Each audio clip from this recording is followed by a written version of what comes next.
اور جب وہ اپنی جوانی کو پہنچے تو ہم نے ان کو دانائی اور علم عطا کیا، اور نیکوکاروں کو ہم اسی طرح بدلہ دیا کرتے ہیں۔ اور جس عورت کے گھر میں وہ رہتے تھے اس نے ان کو اپنی طرف مائل کرنا چاہا اور دروازے بند کر کے کہنے لگی، یوسف جلدی آؤ۔ انہوں نے کہا کہ اللہ پناہ میں رکھے، وہ یعنی تمہارے میاں تو میرے آقا ہیں، انہوں نے مجھے اچھی طرح سے رکھا ہے، میں ایسا ظلم نہیں کر سکتا، بے شک ظالم لوگ فلاح نہیں پائیں گے۔ اور اس عورت نے ان کا قصد کیا اور انہوں نے اس کا قصد کیا۔ اگر وہ اپنے پروردگار کی نشانی نہ دیکھتے تو جو ہوتا سو ہوتا۔ یوں اس لیے کیا گیا کہ ہم ان سے برائی اور بے حیائی کو روک دیں، بے شک وہ ہمارے چنے ہوئے بندوں میں سے تھے۔ اور دونوں دروازے کی طرف بھاگے، آگے یوسف پیچھے زلیخا، اور عورت نے ان کا کرتا پیچھے سے پکڑ کر جو کھینچا تو پھاڑ ڈالا، اور دونوں کو دروازے کے پاس عورت کا خاوند مل گیا۔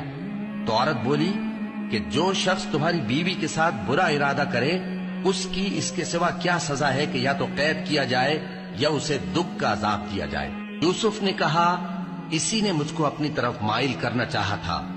اور اس کے خاندان میں سے ایک گواہ نے گواہی دی کہ اگر اس کا کرتا آگے سے پھٹا ہو تو یہ سچی اور یوسف جھوٹا ہے، اور اگر کرتا پیچھے سے پھٹا ہو تو یہ جھوٹی اور وہ سچا ہے۔ سو جب اس کا کرتا دیکھا تو پیچھے سے پھٹا تھا، تب اس نے زلیخا سے کہا کہ یہ تمہارا ہی فریب ہے، اور کچھ شک نہیں کہ تم عورتوں کے فریب بڑے بھاری ہوتے ہیں۔ یوسف اس بات کا خیال نہ کر، اور زلیخا تو اپنے گناہ کی بخشش مانگ، بے شک خطا تیری ہی ہے۔ اور شہر میں عورتیں گفتگویں کرنے لگیں کہ عزیز کی بیوی اپنے غلام کو اپنی طرف مائل کرنا چاہتی ہے اور اس کی محبت اس کے دل میں گھر کر گئی ہے، ہم دیکھتی ہیں کہ وہ کھلی گمراہی میں ہے۔ پھر جب زلیخا نے ان عورتوں کی گفتگو جو حقیقت میں دیدار یوسف کے لیے ایک چال تھی سنی، تو ان کے پاس دعوت کا پیغام بھیجا اور ان کے لیے ایک محفل مرتب کی، اور پھل تراشنے کے لیے ہر ایک کو ایک ایک چھری دی، اور یوسف سے کہا کہ ان کے سامنے آؤ۔ جب عورتوں نے ان کو دیکھا تو ان کا روب حسن ان پر ایسا چھا گیا کہ پھل تراشتے تراشتے اپنے ہاتھ کاٹ لیے، اور بے ساختہ بول اٹھی کہ اللہ پاک ہے، یہ آدمی نہیں، یہ تو کوئی بزرگ فرشتہ ہے۔ زلیخا نے کہا، تو یہ وہی ہے جس کے بارے میں تم مجھے تانے دیتی تھی، اور بے شک میں نے اس کو اپنی طرف مائل کرنا چاہا مگر یہ بچا رہا، اور اگر یہ وہ کام نہ کرے گا جو میں اسے کہتی ہوں تو قید کر دیا جائے گا اور ذلیل ہوگا۔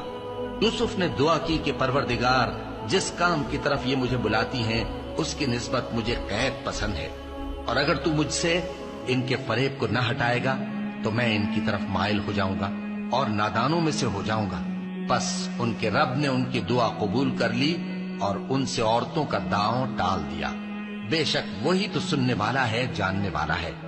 پھر باوجود اس کے کہ وہ لوگ ان کی بے گناہی کے نشان دیکھ چکے تھے، ان کی رائے یہی ٹھہری کہ کچھ عرصے کے لیے ان کو قید ہی کر دیں، اور ان کے ساتھ دو اور جوان بھی داخل زندہ ہوئے۔ ایک نے ان میں سے کہا کہ میں نے خواب دیکھا ہے، دیکھتا کیا ہوں کہ شراب کے لیے انگور نچوڑ رہا ہوں۔ دوسرے نے کہا کہ میں نے بھی خواب دیکھا ہے، میں یہ دیکھتا ہوں کہ اپنے سر پر روٹیاں اٹھائے ہوئے ہوں اور پرندے ان میں سے کھا رہے ہیں، تو ہمیں ان کی تعبیر بتا دیجئے کہ ہم تمہیں نیکوکار دیکھتے ہیں۔ یوسف نے کہا کہ جو کھانا تم کو ملنے والا ہے وہ آنے نہیں پائے گا کہ میں اس سے پہلے تم کو اس کی تعبیر بتا دوں گا۔ تم میں سے ایک جو پہلا خواب بیان کرنے والا ہے وہ تو اپنے آقا کو شراب پلایا کرے گا، اور جو دوسرا ہے وہ سولی دیا جائے گا اور پرندے اس کا سر نوچ کھائیں گے۔ جو بات تم مجھ سے پوچھتے تھے وہ فیصل ہو چکی ہے۔ اور ان دونوں میں سے جس کی نسبت یوسف نے خیال کیا کہ وہ رہائی پا جائے گا، اس سے کہا کہ اپنے آقا سے میرا ذکر بھی کر دینا۔ پھر شیطان نے اسے ان کا اپنے آقا سے ذکر کرنا بھلا دیا، اور یوسف کئی برس قید خانے ہی میں رہے۔